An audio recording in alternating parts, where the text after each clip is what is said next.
حیدرآباد کی مشہور و معروف باب العلم انواریہ ایجوکیشنل سوسائٹی کے زیر اہتمام چلنے والے ادارے جامعہ انواریہ کے تحت قرآن کریم کی تفسیر صحائح ستہ اور فقہ اصول فقہ کی مشہور و معروف کتابوں کی ویڈیو ریکارڈنگ کا سلسلہ جاری ہے۔ اس کی ایک سنہری کڑی سنن ابن ماجہ کی یہ 63ویں نشست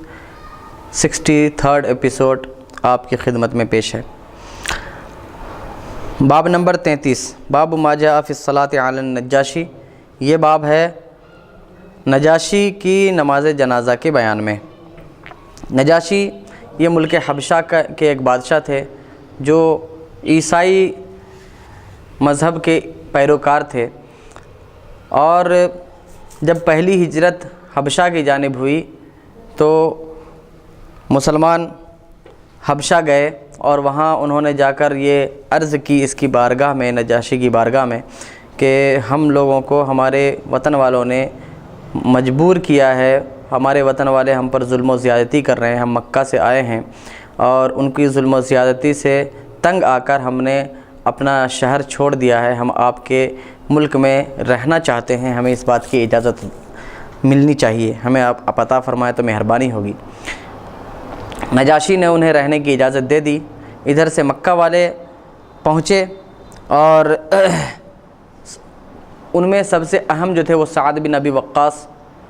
رضی اللہ تعالیٰ عنہ، جو اس وقت مسلمان نہیں ہوئے تھے، وہ پہنچتے ہیں اور نجاشی سے ان کے گہرے روابط تھے۔ نجاشی کے پاس تحفے تحائف لے کر پہنچے اور کہا کہ جن لوگوں کو آپ نے امان دی ہوئی ہے وہ ہمارے یہاں کے بھگوڑے ہیں، ہمارے یہاں سے بھاگ کر آئے ہیں، وہ ہمارے خداؤں کی توہین کرتے ہیں اور خود آپ کے خداؤں کے خلاف بھی وہ لوگ بولتے ہیں۔ یعنی ان لوگوں نے، جس میں حضرت سعد بن ابی وقاص تھے، انہوں نے کہا کہ یہ لوگ آپ کے عیسیٰ علیہ السلام کے بارے میں یہ کہتے ہیں کہ یہ اللہ کے بیٹے نہیں بلکہ اللہ کے بندے ہیں اور وہ اس کو خدا نہیں مانتے۔ اس طرح کی باتیں کرنے کا مقصد یہ تھا کہ نجاشی بھڑک جائے اور ان لوگوں کو ہمارے حوالے کر دے۔ نجاشی نے بلانے کے لیے بھیجا مسلمانوں کو کہ وہ لوگ آئیں اور ان سے بھی سنیں کہ معاملہ کیا ہے۔ تو حضرت جعفر طیار، حضرت جعفر بن ابو طالب، جو حضرت علی رضی اللہ تعالیٰ عنہ کے سگے بھائی ہیں، وہ بھی تھے اس گروہ میں جو ہجرت کر کے حبشہ گئے تھے مسلمان۔ تو حضرت جعفر نے کہا کہ ہم جو بولیں گے سچ بولیں گے، آپس میں ان لوگوں نے فیصلہ کیا کہ سچ بولیں گے چاہے ہمارے ساتھ کچھ بھی معاملہ ہو۔ جب نجاشی نے بلایا تو حضرت جعفر نے سورہ مریم کی تلاوت کی۔ سورہ مریم میں اللہ تبارک و تعالیٰ نے حضرت مریم کی ولادت کا اور حضرت مریم اور حضرت عیسیٰ علیہ السلام کے واقعات بیان فرمائے ہیں۔ جب نجاشی نے یہ سنا تو کہا کہ خدا کی قسم، یہ تو وہی کلام ہے جو ہمارے پیغمبروں پر اترا کرتا تھا اور اس میں کسی طرح کا کوئی فرق ہمیں محسوس نہیں ہو رہا ہے، اور ان لوگوں کو واپس آنا پڑا ان کے بغیر۔ یہ وہی نجاشی ہیں، بعد میں انہوں نے بھی اسلام قبول کر لیا تھا۔ تو جب ان کا انتقال ہوا تو اللہ کے رسول صلی اللہ علیہ وسلم نے ان کی نماز جنازہ ادا فرمائی تھی مدینے میں، اور وہ رہنے والے تھے حبشہ کے ایتھوپیا، جسے آج کہا جاتا ہے، یہ افریقہ میں آتا ہے۔ تو افریقہ میں ان کا انتقال ہوا اور رسول اللہ صلی اللہ علیہ وسلم نے مدینہ میں ان کی نماز جنازہ ادا فرمائی تھی، اس بارے میں یہ بیان ہے۔ حدیث نمبر 1534 حدثنا ابو بکر بن ابی شیبہ حدثنا عبد الاعلی عن معمر عن الزہری عن سعید بن المسیب عن ابی ہریرہ ان رسول اللہ صلی اللہ تعالی وسلم قال ان النجاشی قد مات فخرج رسول اللہ صلی اللہ تعالی علیہ وسلم واصحابہ الى البقیع فصففنا خلفہ وتقدم رسول اللہ صلی اللہ تعالی وسلم فکبر 4 تکبیرات۔ حضرت ابو ہریرہ سے مروی ہے کہ رسول اللہ صلی اللہ تعالی علیہ وسلم نے ارشاد فرمایا، نجاشی کا انتقال ہو گیا ہے۔ دیکھیے مسلمانوں، اہل سنت و جماعت کا عقیدہ یہ ہے کہ اللہ تبارک و تعالیٰ نے اپنے رسول کو غیب کا علم عطا فرمایا ہے۔ انہی غیب کے علوم میں سے ایک کا مظاہرہ رسول اللہ صلی اللہ علیہ وسلم نے نجاشی کے موت کے وقت بھی فرمایا کہ جب نجاشی کی موت ہوئی تو دوسری روایتوں میں آتا ہے کہ اسی دن اللہ کے رسول صلی اللہ علیہ وسلم نے ہمیں خبر دی کہ نجاشی کی موت ہو گئی ہے، ان کا انتقال ہو گیا ہے۔ تو حضرت ابو ہریرہ فرماتے ہیں رسول اللہ صلی اللہ علیہ وسلم اپنے صحابہ کرام کے ساتھ جنت البقیع تشریف لائے، ہم نے آپ کے پیچھے صف بنا لیا اور رسول اللہ صلی اللہ علیہ وسلم آگے بڑھ گئے اور آپ نے 4 تکبیرات کہیں، یعنی نماز ادا فرمائی۔ اس حدیث سے ایسا لگتا ہے کہ رسول اللہ صلی اللہ علیہ وسلم نے نماز جنازہ غائبانہ پڑھائی۔ دوسری حدیث نمبر 1535، حدثنا یحییٰ بن خلف و محمد بن زیاد قال حدثنا بشر بن المفضل تحویل سند وحدثنا عمرو بن رافع حدثنا حشیم جميعا عن یوسف عن ابی قلابہ عن ابی المحلب عن عمران بن الحسین ان رسول اللہ صلی اللہ تعالی علیہ وسلم قال ان اخاکم النجاشی قد مات فصلوا علیہ قال فقام فصلینا خلفہ وانی لفی الصف الثانی فصلی علیہ صفین۔ عمران بن حسین سے مروی ہے کہ رسول اللہ صلی اللہ علیہ وسلم نے ارشاد فرمایا کہ تمہارے بھائی نجاشی کا انتقال ہو گیا ہے، اس کی نماز جنازہ پڑھو۔ تو عمران بن حسین کہتے ہیں کہ رسول اللہ صلی اللہ تعالیٰ علیہ وسلم کھڑے ہو گئے، ہم نے ان کے پیچھے نماز پڑھی اور میں دوسری صف میں تھا، ان پر 2 صفوں میں نماز پڑھی گئی، یعنی رسول اللہ صلی اللہ علیہ وسلم نے ان کی نماز جنازہ جب ادا فرمائی تو 2 صفیں تھیں ان کے بعد، رسول اللہ کے بعد مسلمانوں کی 2 صفیں تھیں۔ حدیث نمبر 1536 حدثنا ابو بکر بن ابی شیبہ حدثنا معاویۃ بن ہشام حدثنا سفیان عن حمران ابن اعین عن ابی الطفیل عن مجمع ابن جاریہ الانصاری ان رسول اللہ صلی اللہ تعالی علیہ وسلم قال ان اخاکم النجاشی قد مات فقوموا فصلوا علیہ فصففنا خلفہ صفین۔ مجمع بن جاریہ انصاری سے مروی ہے کہ رسول اللہ صلی اللہ علیہ وسلم نے ارشاد فرمایا کہ تمہارے بھائی نجاشی کا انتقال ہو گیا ہے تو اٹھو اور ان کی نماز جنازہ پڑھو، تو کہتے ہیں کہ ہم نے آپ کے پیچھے 2 صفیں میں لگائیں۔ حدیث نمبر 1537 حدثنا محمد بن المثنى حدثنا عبد الرحمن بن مہدی عن المثنى ابن سعید عن قتادہ عن ابی الطفیل عن حذیفہ ابن اسید ان النبی صلی اللہ علیہ وسلم خرج بهم فقال صلوا على اخ لکم مات بغیر ارضکم قالوا ومن ہوا قال النجاشی۔ حذیفہ بن اسید سے مروی ہے کہ نبی کریم صلی اللہ علیہ وسلم صحابہ کرام کو لے کر باہر نکلے اور آپ نے فرمایا کہ اپنے بھائی کی نماز جنازہ پڑھو جو دوسری زمین پر جن کا انتقال ہوا ہے۔ صحابہ کرام نے پوچھا وہ کون ہے؟ تو آپ نے فرمایا نجاشی۔ حدیث نمبر 1538 حدثنا سہل بن ابی سہل حدثنا مکی ابن ابراہیم ابو السکن عن مالک عن نافع عن ابن عمر ان النبی صلی اللہ تعالی علیہ وسلم صلی علی النجاشی فکبر 4۔ حضرت ابن عمر سے مروی ہے نبی کریم صلی اللہ تعالی علیہ وسلم نے نجاشی کی نماز جنازہ پڑھائی اور آپ نے 4 تکبیریں کہیں۔ اس باب کی تمام احادیث سے یہ معلوم ہوتا ہے کہ رسول اللہ صلی اللہ تعالی علیہ وسلم نے نجاشی کی نماز جنازہ غائبانہ پڑھائی۔ تو اس سلسلے میں فقہاء کرام کا کیا موقف ہے کہ کیا نماز جنازہ غائبانہ پڑھنا جائز ہے یا نہیں؟ تو اس بارے میں بتاؤں کہ امام اعظم کے یہاں یعنی مذہب حنفی میں نماز جنازہ غائبانہ پڑھنے کی اجازت نہیں ہے۔ رسول اللہ صلی اللہ تعالیٰ علیہ وسلم نے جو نماز جنازہ غائبانہ پڑھی یہ رسول اللہ صلی اللہ تعالیٰ علیہ وسلم کی خصوصیات میں سے ہے، اور دوسری بھی اور بہت سی وجہیں ہیں جن کو ہم آپ کے سامنے علامہ غلام رسول سعیدی صاحب کی شرح مسلم کے حوالے سے پیش کرتے ہیں۔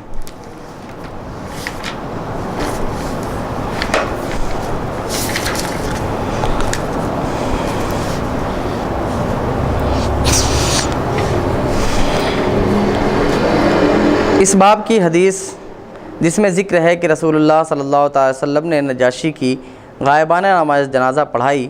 اس کی روشنی میں امام شافعی اور امام احمد بن حنبل کہتے ہیں کہ غائبانہ نماز جنازہ جائز ہے، اور امام ابو حنیفہ اور امام مالک کہتے ہیں کہ نجاشی کی غائبانہ نماز جنازہ پڑھنا یہ حضور صلی اللہ علیہ وسلم کی خصوصیت تھی، اور عام مسلمانوں کے لیے غائبانہ نماز جنازہ پڑھنا جائز نہیں ہے۔ علامہ نووی شافعی لکھتے ہیں ہمارا مذہب یہ ہے کہ جو میت شہر سے غائب ہو اس کی نماز جنازہ پڑھنا جائز ہے، خواہ وہ میت قبلہ کی جانب ہو یا نہ ہو، خواہ دونوں شہروں کے درمیان مسافت قریب ہو یا بعید، لیکن نمازی کے لیے ضروری ہے کہ اس کا منہ قبلہ کی طرف ہو۔ یعنی علامہ نووی شافعی جو مسلم شریف کی شرح جنہوں نے لکھی ہے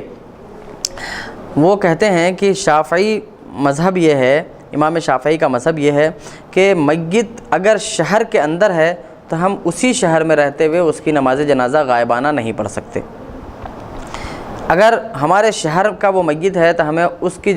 کے جنازے میں شریک ہو کر نماز جنازہ پڑھنا ہے، لیکن اگر کسی دوسرے شہر میں ہے تو وہ چاہے ہم سے قبلہ کی طرف ہو یا کسی اور طرف ہو کہ دائیں بائیں پیچھے کی طرف ہو، تب بھی ہم اس کی نماز جنازہ پڑھیں گے، اور وہ شہر چاہے ہم سے بہت قریب ہو یا دور ہو، یعنی دوسرا شہر یا بہت دور کا شہر ہو، ہم اس کی نماز جنازہ پڑھ سکتے ہیں۔ لیکن نماز جنازہ پڑھنے کے ٹائم مصلی جو ہوں گے، نمازی جو ہوں گے، ان کا منہ قبلہ کی طرف ہونا یہ ضروری ہے۔ یہ مذہب شافعی میں۔ علامہ ابن قدامہ حنبلی لکھتے ہیں، یعنی امام احمد بن حنبل کا مذہب کیا ہے، تو وہ علامہ ابن قدامہ لکھتے ہیں کہ جو کسی اور شہر میں غائب ہو اس پر نماز جنازہ پڑھنا جائز ہے۔ نمازی اس کی نیت کرے اور منہ قبلہ کی طرف کرے اور اس پر اسی طرح نماز پڑھے جس طرح حاضر پر پڑھتے ہیں، عام ازیں کے میت قبلہ کی جانب ہو یا نہ ہو، اور عام ازیں کے دونوں شہروں میں مسافت کم ہو یا زیادہ۔ یعنی امام شافعی اور امام احمد بن حنبل دونوں کا مذہب ایک ہے کہ اپنے شہر میں نہیں پڑھ سکتے ہیں نماز جنازہ غائبانہ، دوسرے شہر میں ہو تو پڑھ سکتے ہیں، اور دوسرے شہر میں چاہے وہ ہم سے قبلہ کی طرف ہو یا غیر قبلہ کی طرف کسی اور جانب ہو تب بھی نماز جنازہ پڑھ سکتے ہیں، لیکن ہمارا پڑھنے کے وقت رخ قبلہ کی طرف ہونا چاہیے۔ یہ دو مذہب وہ بیان ہوئے جس میں یہ ہے کہ نماز جنازہ غائبانہ پڑھنا جائز ہے عام مسلمانوں کے لیے بھی۔ اب امام مالک کا مذہب، قاضی ابو الولید مالکی لکھتے ہیں، اکثر علماء کا مسلک یہ ہے کہ نماز جنازہ صرف حاضر کی پڑھی جائے گی۔ بعض علماء نے حدیث نجاشی کی بنا پر کہا کہ غائب کی نماز جنازہ بھی جائز ہے۔ یعنی خود امام مالک کا مذہب یہ ہے کہ نماز جنازہ غائبانہ نہیں پڑھ سکتے ہیں، اور نجاشی کی نماز جنازہ جو رسول اللہ صلی اللہ علیہ وسلم نے ادا فرمائی وہ صرف اس وجہ سے ہے کہ رسول اللہ صلی اللہ علیہ وسلم کو اختیار حاصل ہے، رسول اللہ صلی اللہ علیہ وسلم کی خصوصیت پر ہم اس کو محمول کریں گے، عام مسلمانوں کو اس کی اجازت نہیں۔ لیکن علماء مالکیہ میں سے بعض ایسے ہیں جو اس بات کو حدیث نجاشی کی بنا پر مانتے ہیں کہ غائبانہ نماز جنازہ پڑھنا بھی جائز ہے، اور جمہور اس کا یہ جواب دیتے ہیں کہ یہ واقعہ صرف نجاشی کے ساتھ خاص تھا۔ یعنی جمہور علماء مالکیہ ان کا یہ جواب دیتے ہیں کہ یہ واقعہ صرف اور صرف نجاشی کے ساتھ خاص تھا جو رسول اللہ صلی اللہ علیہ وسلم نے فرمایا، ورنہ اس سے پہلے اور اس کے بعد بھی کبھی ایسا نہیں ہوا۔ اب پھر حدیث نجاشی جو ہے جس میں یہ ہے کہ رسول اللہ صلی اللہ تعالیٰ علیہ وسلم نے نجاشی کی نماز جنازہ پڑھی، تو کیا وہ غائبانہ تھی یا حاضر وہ جنازہ کی نماز پڑھی گئی؟ اس کا جواب شارح مسلم علامہ غلام رسول سعیدی اس طرح دیتے ہیں۔ حدیث نجاشی کے جوابات: شوافع اور حنابلہ یعنی شافعی اور حنبلی حدیث نجاشی سے غائبانہ نماز جنازہ کے جواز پر جائز ہونے پر استدلال کرتے ہیں، یعنی جائز ہونے کی دلیل اس حدیث کو پیش کرتے ہیں۔ فقہائے احناف اس واقعے کو رسول اللہ صلی اللہ تعالیٰ علیہ وسلم یا نجاشی کی خصوصیت پر محمول کرتے ہیں، یعنی یہ کہتے ہیں کہ یا تو یہ رسول اللہ صلی اللہ علیہ وسلم کی خصوصیت ہے، یا رسول اللہ صلی اللہ علیہ وسلم کا خاص کرم نجاشی کے لیے تھا، یا اللہ تبارک و تعالیٰ کی طرف سے رسول کو اجازت تھی کہ وہ نجاشی کی نماز جنازہ ادا فرمائے، جس کی وجہ سے ایسا ہوا۔ علامہ زیلعی حنفی لکھتے ہیں کہ نبی صلی اللہ علیہ وسلم کے لیے نجاشی کا تخت اٹھا لیا گیا تھا اور آپ نے اس کو دیکھ لیا تھا، اور آپ کا اس پر نماز جنازہ پڑھنا ایسا تھا جیسے امام کے سامنے میت ہو، وہ اس کو دیکھ رہا ہو اور باقی نمازی نہ دیکھ رہے ہوں۔ جیسے کہ پچھلی صفوں کے لوگ جو ہوتے ہیں میت انہیں نظر نہیں آتا لیکن امام کو نظر آتا ہے، سیم اسی طرح یہ رسول اللہ صلی اللہ علیہ وسلم کے ساتھ نجاشی کے معاملے میں ہوا۔ شیخ تقی الدین نے اس پر یہ اعتراض کیا کہ بغیر ثبوت نقل کے محض احتمال کی بنا پر یہ جواب صحیح نہیں، یعنی آپ نے احتمال شیخ تقی الدین سبکی رحمۃ اللہ تعالیٰ علیہ یہ اعتراض کرتے ہیں علامہ زیلعی پر کہ آپ نے جو ایسا کہا کہ رسول اللہ صلی اللہ تعالیٰ علیہ وسلم کے سامنے ان کے جنازے کو حاضر کر دیا گیا تھا، تو یہ آپ کا اپنا احتمال ہے، کوئی نقلی دلیل کوئی حدیث ایسی پیش کرنا چاہیے آپ کو جس سے یہ معلوم ہو کہ واقعی رسول اللہ صلی اللہ تعالیٰ علیہ وسلم کے لیے یہ ان کے جنازے کو سامنے کر دیا گیا تھا۔ تو علامہ ذیلی جواب میں کہتے ہیں کہ صحیح ابن حبان کی قسم خامس کی 41ویں نو میں ہے کہ حضرت عمران بن حسین رضی اللہ تعالیٰ عنہ، یعنی جن سے یہ حدیث مروی ہے، وہی بیان کرتے ہیں کہ نبی صلی اللہ تعالیٰ علیہ وسلم نے فرمایا تمہارا بھائی نجاشی فوت ہو گیا ہے، پس کھڑے ہو کر اس پر نماز جنازہ پڑھو۔ رسول اللہ صلی اللہ علیہ وسلم کھڑے ہو گئے اور صحابہ نے آپ کے پیچھے صفیں باندھ لی۔ آپ نے 4 تکبیریں کہیں اور ان کو یہ یقین تھا کہ جنازہ آپ کے سامنے ہے۔ یہ حدیث کے الفاظ، یعنی صحابہ کو یہ یقین تھا کہ جنازہ آپ صلی اللہ علیہ وسلم کے سامنے ہے۔ دوسرا جواب یہ ہے کہ یہ بات ضروریات میں سے ہے، کیونکہ نجاشی ایسی جگہ فوت ہوئے تھے کہ وہاں ان کی نماز جنازہ پڑھنے والا کوئی مسلمان نہ تھا، لہٰذا ان کی نماز جنازہ پڑھنے کا فرض متعین ہو گیا تھا،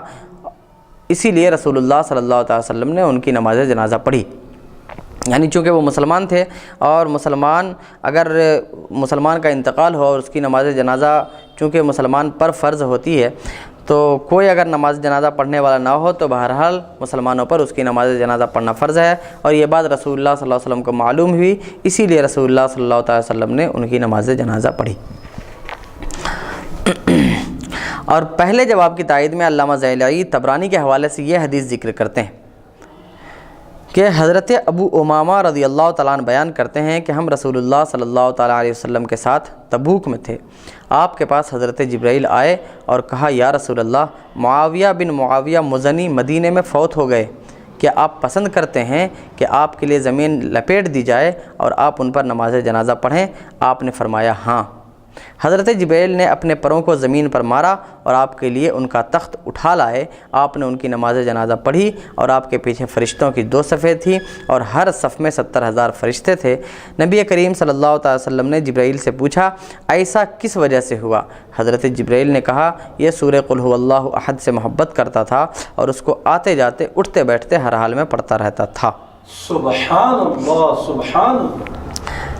اس حدیث سے حضرت ابو امامہ جس کے راوی ہیں کہ غزوہ تبوک میں ہم لوگ تھے، وہاں پر حضرت جبرائیل امین نے آ کر کہا کہ یا رسول اللہ، معاویہ بن معاویہ مزنی مدینے میں ان کا انتقال ہوا ہے اور یہ تبوک میں تھے، تو ان کا انتقال ہوا ہے، کیا آپ ان کی نماز جنازہ پڑھنا پسند کریں گے؟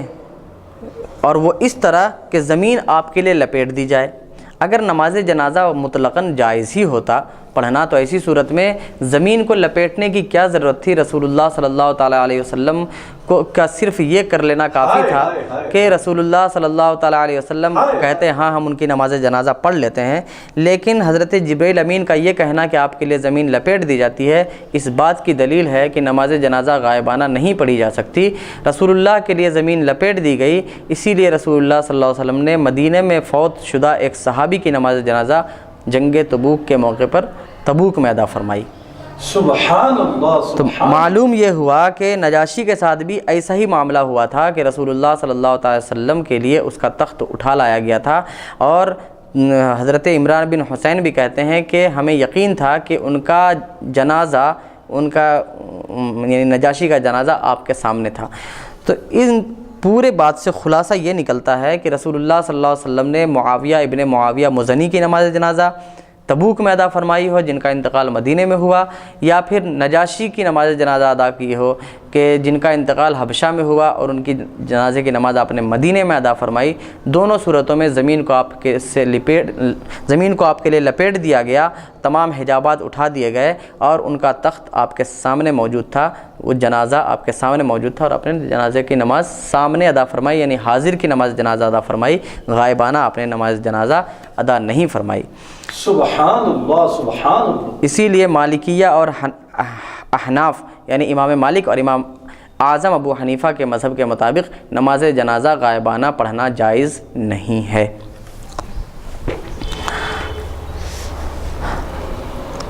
اب امام مسلم علامہ غلام رسول سعیدی ان احادیث کے بارے میں کہتے ہیں کہ یہ ہر چند کی یہ حدیث اسانید ضعیفہ سے مروی ہے، لیکن اس کو تائید کے مرتبے میں پیش کیا جا سکتا ہے، یعنی یہ اس سے ہم دلیل تو نہیں لا رہے ہیں ڈائریکٹ، لیکن ہماری دلیل کی تائید میں اس کو پیش کیا جا سکتا ہے۔ دوسری بات یہ ہے کہ اس حدیث سے مرکزی استدلال حضرات شافعیہ کا ہے جو غائبانہ نماز جنازہ کے قائل ہیں، اس لیے اس کی اسانید کا ضعف احناف کو مضر نہیں، یعنی اگر یہ سندیں ضعیف بھی ہیں تو یہ بعد کی سندیں ہیں جس میں ضعف آیا، لیکن امام اعظم ابو حنیفہ تک جو حدیث پہنچی ہے اس سند میں ضعف نہیں، کیونکہ امام اعظم ابو حنیفہ تابعی ہیں اور انہیں جو حدیث ملی ہوں گی تو امام اعظم ابو حنیفہ کی احادیث اکثر ایسی ہیں جن میں 2 یا 3 راوی یا 4 راوی ہوا کرتے تھے، جیسا کہ امام بخاری کی جو احادیث ہیں اس میں راویوں کی تعداد 6، 7، 8 ہوتی ہیں، بہت کم ان کی ایسی حدیثیں ہیں جن میں 3 راوی ہوں، ورنہ اکثر حدیثیں ان کی ایسی ہیں جن میں 7، 8 راوی ہوتے ہیں، یعنی ان کا فاصلہ زمانہ نبوت سے دور ہے، اور امام اعظم کا فاصلہ زمانہ نبوت سے بہت قریب ہے۔ امام اعظم صحابہ کرام کے دور کے ہیں، تابعین میں سے ہیں، اور ان کے پاس جو حدیث پہنچتی ہے اس میں ضعف نہیں، اگرچہ بعد میں جو ہم دلیل میں جو حدیث پیش کر رہے ہیں وہ کسی کتاب سے پیش کر رہے ہیں تو اس میں ضعف آیا تو وہ بعد میں لکھی گئی کتاب ہے، ان کے راویوں کی تعداد میں اضافہ ہوا، امام اعظم کو جو حدیث ملی اس میں ضعف نہیں۔ غائبانہ نماز جنازہ کے عدم جواز پر احناف کی جو دلیلیں ہیں اب ان کو ہم پیش کرنے کی کوشش کرتے ہیں۔ علامہ ابن حمام لکھتے ہیں کہ پھر خصوصیت کی دلیل یہ ہے کہ سوائے ان لوگوں اور نجاشی کے آپ نے کسی اور صحابی کی غائبانہ نماز جنازہ نہیں پڑھی، حالانکہ سفر میں بہت سے مسلمان فوت ہوئے تھے، جیسا کہ حبشہ کی سرزمین میں اور بہت سے غزوات میں مسلمان شہید ہوئے، اور مسلمانوں میں سب سے زیادہ آپ کو بیر معونہ کے قاری عزیز تھے، ان میں سے کسی کے بارے میں منقول نہیں کہ آپ نے ان کی نماز جنازہ غائبانہ پڑھی ہو، ان کی نماز جنازہ ادا فرمائی ہو، حالانکہ جو صحابی فوت ہو جاتے تھے آپ ان کی نماز جنازہ پڑھنے کے بہت خواہش مند ہوتے تھے، حتیٰ کہ آپ نے فرمایا تم میں سے جو شخص بھی فوت ہو مجھے اس کی اطلاع ضرور دیا کرو کیونکہ اس کے حق میں میری نماز رحمت ہے۔ دیکھیے بیر معونہ کا واقعہ یہ ہوا تھا کہ کچھ لوگ ایک قبیلے سے آئے اور انہوں نے کہا کہ یا رسول اللہ ہم نئے مسلمان ہیں اور ہم چاہتے ہیں کہ ہماری اصلاح کے لیے آپ کچھ حفاظ کو، کچھ قراء کو بھیجیں تاکہ وہ ہمیں دین سکھائیں، دین کی تعلیم دیں۔ رسول اللہ صلی اللہ علیہ وسلم نے 70 حفاظ کو، 70 وہ حضرات کہ اس وقت تک جتنا قرآن نازل ہوا تھا پورا قرآن کریم انہیں یاد تھا، بہترین قاری قرآن تھے،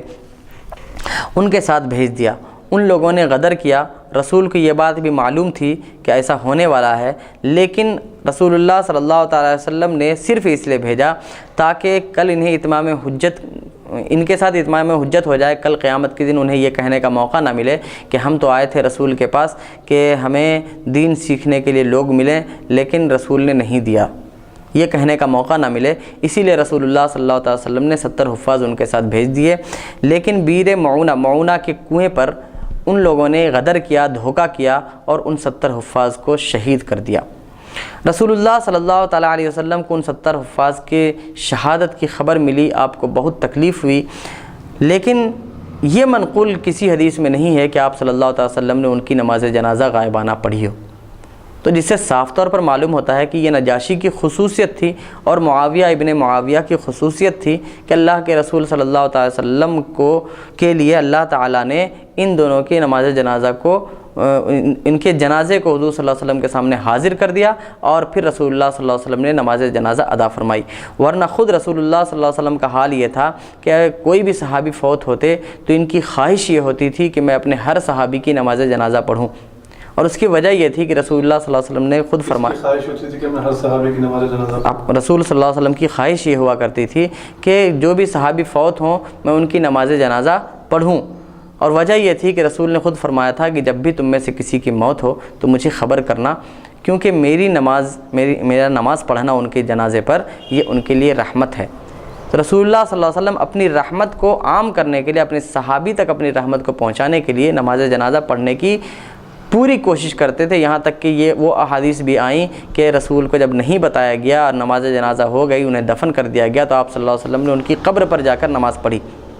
جن سے معلوم ہوا کہ اگر رسول اللہ صلی اللہ علیہ وسلم کو نماز جنازہ پڑھنی تھی تو قبر ہی پر کیوں پڑھا، مسجد میں ہی کیوں نہ پڑھ لی ان کے لیے، لیکن قبر پر یعنی میت کے سامنے جا کر پڑھنا اس بات پر دلیل ہے کہ میت کا حاضر رہنا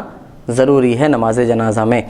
سبحان اللہ سبحان اللہ، آپ ہی وہ 70 صحابہ کی بھی نماز جنازہ آپ نے نہیں پڑھی، اگر غائبانہ پڑھنا ہوتا تو حضور صلی اللہ علیہ وسلم 70 صحابہ کی بھی پڑھتے، ضرور پڑھتے۔ خود حضور یہ ارشاد فرماتے ہیں کہ میری نماز اپنے خواہش ہے کہ میں ہر صحابہ کی جو ہے نماز جنازہ پڑھوں جب وہ فوت ہو جائیں، جب ان کا انتقال ہو جائے۔ جی خود حضور یہ خواہش ظاہر فرما رہے ہیں، اور 70 صحابہ شہید ہونے کے بعد حضور صلی اللہ علیہ وسلم ان کی غیب نماز جنازہ نہیں پڑھے۔ تو اس سے یہی معلوم ہوتا ہے کہ وہ نماز جنازہ جو پڑھی گئی نجاشی کی یا پھر معاویہ ابن معاویہ مزنی کی، وہ غائبانہ تھی ہی نہیں بلکہ حاضرانہ نماز جنازہ تھی، جیسا کہ نماز جنازہ پڑھی جاتی ہے۔ اسی لیے احناف یہ کہتے ہیں کہ نماز جنازہ غائبانہ پڑھنا یہ جائز نہیں۔ یہی امام مالک کا بھی موقف ہے، امام مالک کا بھی مذہب ہے، اور امام شافعی اور امام احمد یہ مانتے ہیں کہ نماز جنازہ غائبانہ پڑھنا جائز ہے جبکہ کسی دوسرے شہر میں وہ میت ہو۔ باب نمبر 34، باب ما جاء فی ثواب من صلی علی جنازۃ ومن انتظر دفنہا۔ یہ باب ہے کہ جو نماز جنازہ پڑھے اور اس کے پڑھنے کے بعد اس کے دفن کے انتظار میں رکا رہے، اس کے ثواب کے بیان میں۔ حدیث نمبر 1539، حدثنا ابو بکر بن ابی شیبہ حدثنا عبد الاعلی عن معمر عن الزہری عن سعید بن المسیب عن ابی ہریرہ عن النبی صلی اللہ علیہ وسلم قال من صلی علی جنازۃ فلہ قیرات ومن انتصر حتی یفرغ منہا فلہ قیراتان قالوا وما القیراتان قال مثل الجبلین۔ حضرت ابو ہریرہ سے مروی ہے کہ نبی صلی اللہ علیہ وسلم نے ارشاد فرمایا، جس نے جنازے کی نماز پڑھ لی اس کے لیے 1 قیرات ہے، اور جو انتظار کرے یہاں تک کہ نماز جنازہ کے بعد دفن سے بھی فارغ ہو لے تو اس کے لیے 2 قیرات ہیں۔ صحابہ کرام نے پوچھا یہ قیرات کیا ہیں، 2 قیرات کیا ہیں؟ تو آپ نے فرمایا 2 پہاڑوں کے مثل۔ اس میں ایک لفظ آیا ہے قیرات۔ قیرات کا وزن، 1 قیرات کا وزن جو ہوتا ہے وہ سدس درہم ہوتا ہے، یعنی کہ 1 درہم کا چھٹا حصہ، اور 1 درہم کا وزن جو ہوتا ہے وہ 3.664 ملی گرام ہوتا ہے، یعنی 3.664 ملی گرام، یہ 1 درہم کا وزن ہوتا ہے۔ تو اس کے 6 حصے کیے جائیں،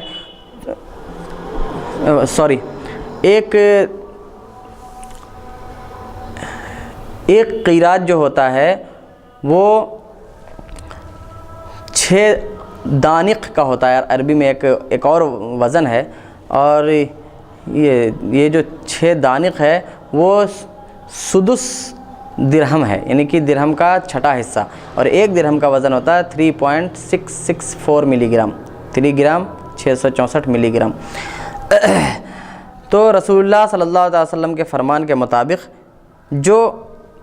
جنازے کی نماز پڑھتا ہے اس کو 1 قیرات ملتا ہے۔ تو یہاں پر جو ہمیں ثواب مل رہا ہے وہ بہت ہی تھوڑا دکھنے میں لگ رہا ہے۔ تو اگرچہ عربی زبان میں قیرات کا جو یہ وزن ہے وہ دوسرے معنی میں استعمال ہے، ایک وزن میں جو ناپ جو ہوتا ہے اس میں، لیکن رسول اللہ صلی اللہ علیہ وسلم نے جو یہاں قیرات فرمایا ہے یہ قیرات دوسرے معنی میں ہے۔ جب پوچھا گیا کہ یہ قیرات کیا ہے تو آپ نے فرمایا پہاڑ کے مثل، یعنی کہ اتنا ثواب ہے کہ وہ پورا پہاڑ، احد پہاڑ کو دکھا کے رسول اللہ صلی اللہ علیہ وسلم نے فرمایا تھا کہ اس پہاڑ کے برابر ثواب ملتا ہے۔ تو اس سے حاصل یہ ہوا کہ اگر کوئی شخص نماز جنازہ میں حاضر ہوتا ہے تو اس کو احد پہاڑ کے برابر ثواب ملے گا یا اس سے بھی زیادہ ملے گا، یعنی پہاڑ جس طرح اتنا بڑا ہوتا ہے کہ ہم اس کا اندازہ نہیں لگا سکتے، ویسے ہی اتنا ثواب ہے نماز جنازہ کے پڑھنے میں جس کا ہم اندازہ نہیں لگا سکتے۔ حدیث نمبر 1540، حدثنا حمید بن مسعدہ حدثنا خالد بن الحارث حدثنا سعید عن قتادہ حدثني سالم بن ابی الجعد عن معدان بن ابی طلحہ عن ثوبان قال قال رسول اللہ صلی اللہ تعالی علیہ وسلم من صلی علی جنازۃ فلہ قیرات ومن شہد دفنها فلہ قیراتان قال فسئل النبی صلی اللہ تعالی علیہ وسلم عن القیرات فقال مثل احد۔ ثوبان سے مرویہ کہتے ہیں کہ رسول اللہ صلی اللہ علیہ وسلم نے ارشاد فرمایا کہ جس نے نماز جنازہ پڑھی اس کے لیے 1 قیرات ہے، اور جو حاضر ہوا اس کے دفن میں بھی اس کو 2 قیرات ہیں۔ نبی کریم صلی اللہ علیہ وسلم سے قیرات کے بارے میں پوچھا گیا تو آپ صلی اللہ علیہ وسلم نے ارشاد فرمایا احد کے مثل ہے یہ، یعنی قیرات احد پہاڑ کے برابر ثواب۔ یعنی حدیث نمبر 1541، حدثنا عبد الله بن سعيد حدثنا عبد الرحمن المحاربي عن حجاج بن أرطاط عن عدي بن ثابت عن زر بن حبيش عن أبي بن كعب قال قال رسول الله صلى الله تعالى عليه وسلم من صلى على جنازة فله قيرات ومن شهدها حتى تدفن فله قيراتان والذي نفس محمد بيده القيرات أعظم من أحد هذا۔ ابی بن کعب رضی اللہ تعالیٰ عنہ سے مروی ہے، فرماتے ہیں رسول اللہ صلی اللہ علیہ وسلم نے ارشاد فرمایا جس نے جنازے کی نماز ادا کی اس کے لیے 1 قیرات ثواب ہے، اور جو اس میں حاضر رہا یہاں تک کہ دفن ہو جائے، یعنی دفن تک جو حاضر رہا اس کے لیے 2 قیرات ہیں۔ اور فرمایا خود رسول اللہ صلی اللہ علیہ وسلم نے کہ قسم ہے اس ذات کی جس کے قبضے میں محمد کی جان ہے، قیرات یہ اس احد پہاڑ سے بھی بڑا ہے۔ اب کس کا مطلب یہ ہوا کہ اندازہ ہم نہیں کر سکتے کہ کتنا بڑا ہے ثواب ایک جنازے میں شریک ہونے میں، جنازے کی نماز ادا کرنے میں، اور پھر دفن کرنے تک اس کے ساتھ رہنے میں کتنا بڑا ثواب ہے، ایک عام انسان اس کا اندازہ بھی نہیں کر سکتا۔ اس کا فائدہ ہمیں نظر آئے گا میزان پر، جب ہمارے نامہ اعمال تولے جا رہے ہوں گے اس وقت ہم نے جو جنازوں میں شرکت کی ہوگی وہ ثواب جب ہمارے سامنے آئے گا تو ہم پھولے نہیں سمائیں گے۔ باب نمبر 35 باب ما جاء فی القیام للجنازہ، یہ باب ہے جنازے کے لیے کھڑے ہونے کے بیان میں۔ حدیث نمبر 1542، جنازے کے لیے کھڑے ہونے کا مطلب یہ ہوا کہ اگر ہمارے سامنے سے کوئی جنازہ گزر رہا ہے تو ہم اس کے لیے کھڑے ہوں یا بیٹھے رہیں جنازہ کے گزرنے پر۔ تو حدیث نمبر 1542، حدثنا محمد بن الرمح انبانا لیث بن سعد عن نافع عن ابن عمر عن عامر بن ربيعة عن النبي صلى الله عليه وسلم تحويل سند، وحدثنا هشام بن عمار حدثنا سفيان عن الزهري عن سالم عن أبيه عن عامر بن ربيعة سمعه يحدث عن النبي صلى الله عليه وسلم قال إذا رأيتم الجنازة فقوموا لها حتى تخلفكم أو توضع۔ عامر بن ربيعة سے مروی ہے، اور 2 روایتوں سے حضرت عامر بن ربیعہ سے ہی روایت ہے کہ وہ فرماتے ہیں نبی کریم صلی اللہ علیہ وسلم نے فرمایا کہ جب تم کسی جنازے کو دیکھو تو اس کے لیے کھڑے ہو جاؤ یہاں تک کہ وہ تمہارے پیچھے ہو جائے یا رکھ دیا جائے، یعنی جب جنازہ تمہارے سامنے سے گزرے تو اس کے لیے کھڑے ہو جاؤ، یعنی جنازہ گزرے تو ایسا نہ کرو کہ بیٹھے رہو۔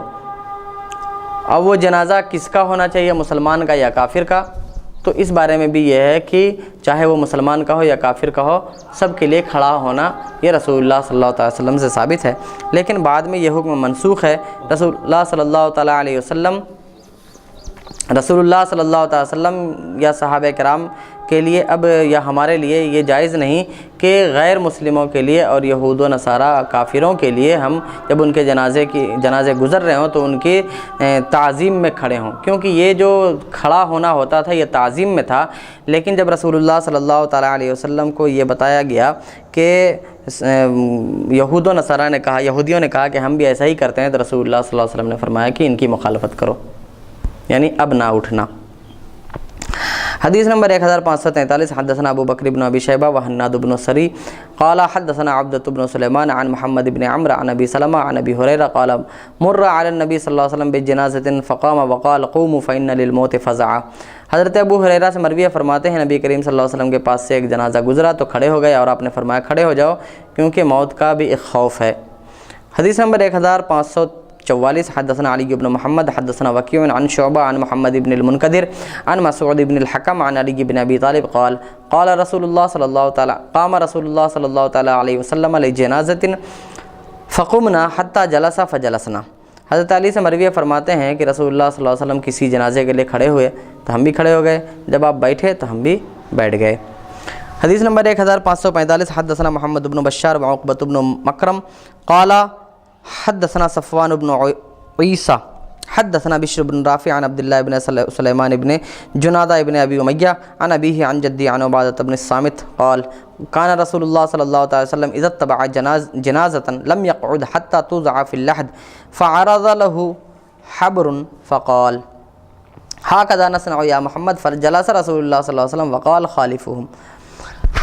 عبادہ بن صامت سے مروی فرماتے ہیں رسول اللہ صلی اللہ علیہ وسلم جب کسی جنازے کے پیچھے چلتے تو آپ نہیں بیٹھتے تھے یہاں تک کہ اس جنازے کو لحد میں ڈال دیا جاتا، ان قبر میں ڈالنے تک آپ نہیں بیٹھا کرتے تھے۔ آپ صلی اللہ تعالی وسلم کو ایک یہودی عالم نے آ کر بتایا کہ اے محمد ہم بھی ایسا ہی کرتے ہیں، تو آپ صلی اللہ علیہ وسلم بیٹھ گئے اور آپ نے فرمایا ان کی مخالفت کرو، ان کے خلاف کرو، جو یہ کریں ویسا مت کرو، ان کے خلاف کام کرو۔ رسول اللہ صلی اللہ علیہ وسلم بیٹھ گئے۔ تو اس باب میں یہ معلوم ہوا کہ اگر ہمارے سامنے سے کوئی مسلمان کا جنازہ گزرے تو ایسی صورت میں ہم ان کی تعظیم کے لیے کھڑے ہوں گے، کیونکہ مسلمان جب زندہ ہے تب بھی لائق تعظیم ہے، موت کے بعد بھی لائق تعظیم ہے، یہاں تک کہ اس کی قبر پر بھی اگر کوئی بیٹھتا ہے تو یہ حرام ہے۔ بہت سے لوگوں کو دیکھا جاتا ہے کہ خاص طور سے جب دفن کرنے کے لیے آتے ہیں تو قبروں پر چڑھ کر دوسری قبر میں مٹی ڈالتے ہیں، تو مٹی ڈالنا جو ہے، جب ہم جو مٹی ڈالتے ہیں میت کو وہ تو ایک سنت ہے، لیکن ہمارا قبر پر کھڑا ہونا، دوسری قبر پر کھڑا ہونا یہ حرام ہے۔ تو ایک حرام کا ارتکاب کر کے آپ سنت پر عمل کریں گے تو ثواب کے بجائے اور گنہگار ہوں گے۔ رسول اللہ صلی اللہ تعالیٰ علیہ وسلم نے فرمایا کہ جن چیزوں سے زندوں کو تکلیف ہوتی ہے انہی چیزوں سے مردوں کو بھی تکلیف ہوتی ہے، یعنی اگر زندے کے اوپر کوئی چڑھتا ہے تو کیسے زندے کو تکلیف ہوتی ہے ویسے ہی مردے کو بھی ان کی قبر پر چڑھنے سے تکلیف ہوتی ہے، لہذا ہمیں بچنا چاہیے، ایسا نہیں کرنا چاہیے۔ رسول اللہ صلی اللہ علیہ وسلم نے سخت تاکید کے ساتھ اس بات سے منع فرمایا ہے کہ ہم قبروں پر بیٹھیں۔ اور یاد رکھو مسلمانوں، آج آپ اگر قبر پر کسی کی بیٹھیں گے تو کل آپ کو بھی اسی قبر میں جانا ہے، اور آپ کی قبروں پر بھی پھر لوگ بیٹھیں گے، آپ کو بھی وہاں تکلیف ہوگی اور اس تکلیف کو آپ برداشت کرنا پڑے گا آپ کو، اور ساتھ ہی ساتھ جو گناہ آپ نے کمایا وہ الگ۔ باب نمبر 36 باب ما جاء فيما يقال اذا دخل المقابر۔ یہ باب اس بارے میں ہے کہ جب قبرستان میں داخل ہوں تو کیا پڑھیں۔ قبرستان جب ہم جائیں تو ایسی صورت میں ہمیں کون سی دعائیں پڑھنی چاہیے اس بارے میں۔ حدیث نمبر 1546 حدثنا اسماعیل بن موسیٰ حدثنا شریک بن عبداللہ عن عاصم بن عبید اللہ عن عبداللہ بن عامر بن ربیعہ عن عائشہ قالت فقدته تعني النبي صلى الله عليه وسلم فإذا هو بالبقيع فقال السلام عليكم دار قوم مؤمنين أنتم لنا فرط وإنا بكم لاحقون اللهم لا تحرمنا أجرهم ولا تفتنا بعدهم۔ حضرت عائشہ سے مروی فرماتی ہیں میں رسول اللہ صلی اللہ علیہ وسلم کو ڈھونڈ رہی تھی لیکن وہ مجھے مل نہیں رہے تھے، تو میں نے دیکھا کہ وہ جنت البقیع میں ہیں۔ آپ صلی اللہ تعالی وسلم نے جنت البقیع میں یہ کہتے ہوئے قدم رکھا، کیا؟ السلام علیکم دار قوم مؤمنین، تم پر سلامتی ہو مومنوں کے گھر، یعنی قوم مومن کے گھر، یعنی کہ چونکہ قبرستان ہمارا گھر ہے وہ۔ انتم لنا فرتم و انا بکم لاحقون، تم لوگ ہمارے پہلے جانے والے ہو اور ہم تمہارے پیچھے آنے والے ہیں۔ اللہم لا تحرمنا اجرہم ولا تفتنا بعدہم، اے اللہ ہمیں ان کے اجر سے محروم نہ فرما اور ہمیں ان کے بعد فتنوں میں مبتلا نہ فرما۔ دوسری حدیث نمبر 1547 حدثنا محمد بن عباد بن آدم حدثنا احمد حدثنا سفیان عن علقمة بن مرثد عن سلیمان بن بریدہ عن ابیہ قال كان رسول اللہ صلی اللہ علیہ وسلم يعلمهم اذا خرجوا الى المقابر كان قائلهم يقول السلام علیکم اہل الدیار من المؤمنین والمسلمین وإنا ان شاء اللہ بكم لاحقون نسأل اللہ لنا ولکم العافیہ۔ حضرت سلیمان بن بریدہ سے مروی ہے، وہ اپنے والد بریدہ سے روایت کرتے ہیں کہ رسول اللہ صلی اللہ علیہ وسلم جب مقابر یعنی قبرستان کو جایا کرتے تھے تو انہیں تعلیم دیا کرتے تھے، بتایا کرتے تھے کہ کیا پڑھنا چاہیے۔ کان قائلہم یقول، تو کوئی کہنے والا انہیں کہتا تھا کہ السلام علیکم اہل دیار من المؤمنین والمسلمین، کہ تم پر سلامتی ہو مومنوں اور مسلمانوں کے گھر والوں، انشاءاللہ ہم تم سے ملنے والے ہیں، ہم تمہارے لیے اور اپنے لیے اللہ تبارک و تعالیٰ سے عافیت مانگتے ہیں۔ تو جب قبرستان میں ہم داخل ہوتے ہیں تو یہ دعائیں بھی پڑھ سکتے ہیں، یا پھر السلام علیکم یا اہل القبور بھی پڑھ سکتے ہیں، اور بھی بہت سی دعائیں جو آئی ہیں ان میں سے جو دعا پڑھ سکتے ہیں قبرستان میں داخل ہونے پر۔ اب ساتھ ہی ساتھ ایک بات کا اور اندازہ ہوتا ہے مسلمانوں کہ سلام کرنے کے سلسلے میں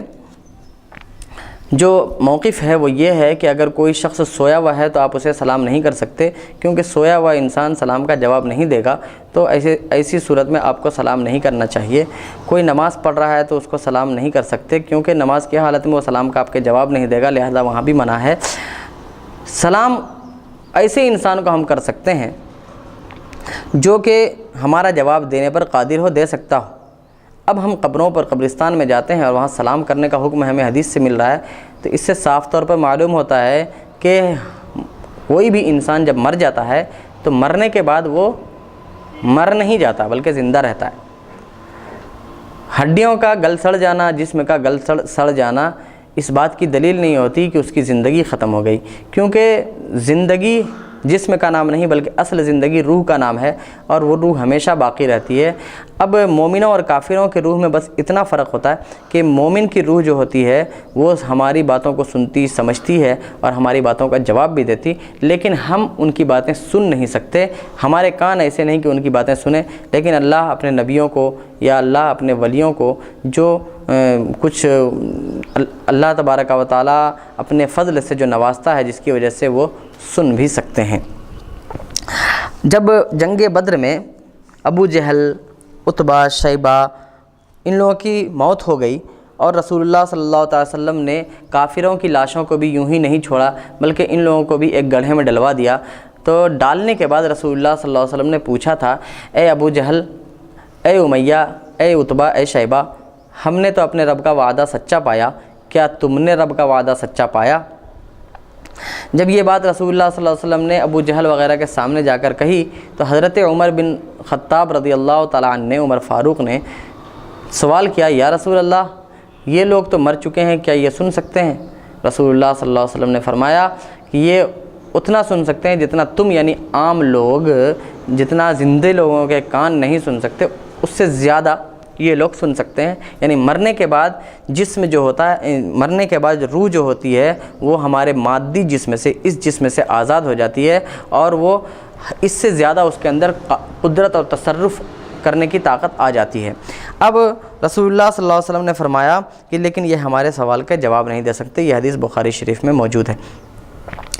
تو معلوم یہ ہوا کہ ایک کافر بھی مرنے کے بعد سن سکتا ہے لیکن ہمارے سوال کا جواب نہیں دے سکتا۔ ایک عام مومن یہ ہوتا ہے کہ سن سکتا ہے اور ہمارے سوال کا جواب بھی دے سکتا ہے لیکن اپنی جگہ سے جا نہیں سکتا، اجازت اس کو اگر ہوتی ہے تو ان کی روح بھی گھومتی ہے۔ اور کچھ خاص اللہ کے ولی، انبیاء یہ جو ہوتے ہیں تو ان کو اللہ تبارک و تعالیٰ تصرف کی بھی قدرت عطا فرماتا ہے، جو بہت سے واقعات سے، بہت سے احادیث سے بھی اس کا ثبوت ملتا ہے۔ جیسا کہ اللہ کے رسول صلی اللہ تعالیٰ علیہ وسلم جب معراج پہ گئے تو رسول اللہ صلی اللہ تعالیٰ علیہ وسلم کی ملاقات حضرت عیسیٰ علیہ السلام سے، جب معراج پہ گئے تو سب سے پہلے آپ بیت المقدس گئے، وہاں آپ کی ملاقات تمام انبیاء کرام سے ہوتی ہے، جو اس بات کی دلیل ہے کہ انبیاء کرام زندہ ہیں اور انہیں موت آئی وہ ایک آنی موت ہوتی تھی۔ آنی یعنی انبیاء کرام کے لیے جو موت ہے وہ فقط ایک آن اور ایک لمحے کے لیے ہوتی ہے، لیکن واپس ان کی روح ان کے جسموں میں ڈال دی جاتی ہے۔ پھر تصرف کا یہ عالم کہ حضرت آدم علیہ السلام، حضرت عیسیٰ، حضرت ابراہیم، ان سب کو نماز پڑھانے کے بعد جب رسول صلی اللہ تعالیٰ علیہ وسلم جاتے ہیں تو رسول اللہ صلی اللہ تعالیٰ علیہ وسلم نے پھر سب کو آسمانوں پر بھی دیکھا۔ اب اس پر یہ بھی اعتراض کیا جا سکتا ہے کہ رسول صلی اللہ علیہ وسلم جب آسمان پر پہنچے تو ان سے پہلے یہ لوگ پہنچ گئے، یعنی رسول سے زیادہ رفتار ان لوگوں کی تھی۔ تو اس کا جواب یہ ہے کہ جب بادشاہ چلتا ہے تو وہ خرامہ خرامہ چلتا ہے، اور جو اس کے سپاہ ہوتے ہیں، جو ان کے خدام ہوتے ہیں، وہ انہیں آگے آگے چلنا پڑتا ہے۔ رسول اللہ صلی اللہ تعالیٰ علیہ وسلم کہ تمام انبیاء کرام خدام کی حیثیت رکھتے ہیں۔ رسول اللہ صلی اللہ تعالیٰ وسلم کے لیے تمام لوگ اپنی آنکھیں فرش راہ کیے ہوئے تھے، اسی لیے وہ لوگ استقبال میں آپ سے پہلے ان جگہوں پر پہنچ گئے جہاں انہیں پہنچنے کا حکم تھا، اور رسول اللہ صلی اللہ علیہ وسلم اپنی سواری پر خرامہ خرامہ تشریف لے جا رہے تھے، اور وہ خرامہ خرامہ ہمارے حساب سے اتنا لمبا تھا کہ آج سائنس نے اتنی زیادہ ترقی کر لی ہے، اس کے باوجود بھی ایسی کوئی بھی جہاز یا کوئی راکٹ کسی طرح نہیں بنا سکی اور نہ قیامت تک بنا سکتی ہے جو اس رفتار سے جائے اور اس رفتار سے واپس آئے۔ کہ رسول جب گئے تھے تو ان کی گھر کی زنجیر ہل رہی تھی، واپس آئے تو بھی وہ زنجیر ہلتی ہوئی ہی ملی، اور بستر کی جو گرمی ہوتی ہے آدمی کے اٹھنے کے بعد تو وہ بستر بھی اسی طرح سے گرم تھا۔ باب نمبر 37، باب ما جاء فی الجلوس فی المقابر۔ یہ باب ہے قبرستان میں بیٹھنے کے بیان میں۔ قبرستان میں بیٹھنا الگ ہے اور قبر پر بیٹھنا الگ ہے۔ تو قبرستان کی جو زمین ہوتی ہے وہ جہاں پر قبر نہ ہو اس زمین پر بیٹھنے کے بیان میں یہ باب ہے۔ حدیث نمبر 1548 حدثنا محمد بن زیاد حدثنا حماد بن زید عن یونس ابن خباب عن المنہال ابن عمرو عن زازان عن البراء بن عازب قال خرجنا مع رسول اللہ صلی اللہ علیہ وسلم فی جنازۃ فقعد حیال القبلہ۔ براء بن عازب سے مروی فرماتے ہیں ہم رسول اللہ صلی اللہ علیہ وسلم کے ساتھ ایک جنازے میں نکلے تو آپ قبلہ کی جانب بیٹھے۔ حدیث نمبر 1549 حدثنا ابو قریب حدثنا ابو خالد الاحمر